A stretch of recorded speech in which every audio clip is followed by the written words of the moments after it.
önümde ne var ne vay bilmedim.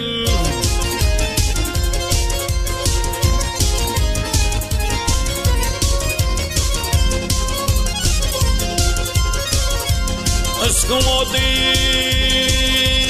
yamandır var. Vay etmem benim vakay.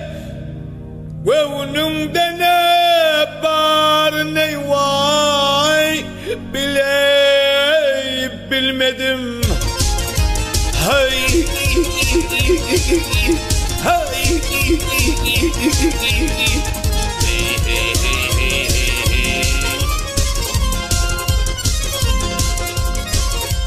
aklım divanedir.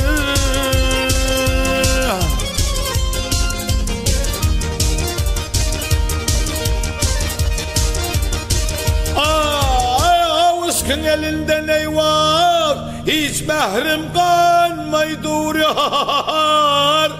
Kıyıdan gelinin hey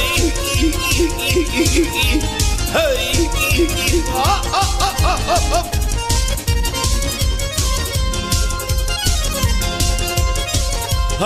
rakiplan derdinden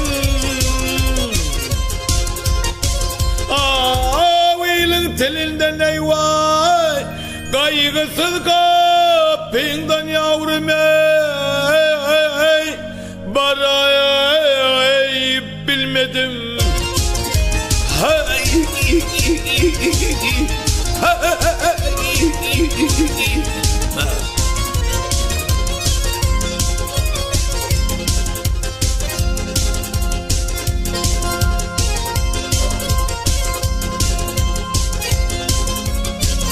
hey vay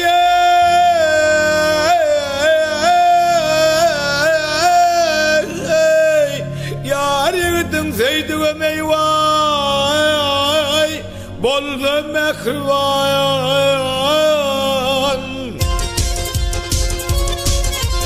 yar kucağına düşsem aygıt mende yovarma.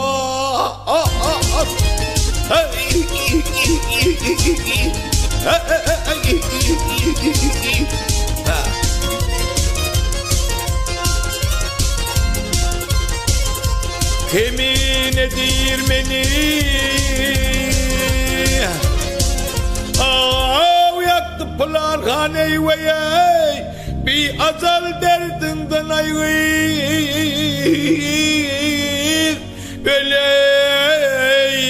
bilmedim. Hey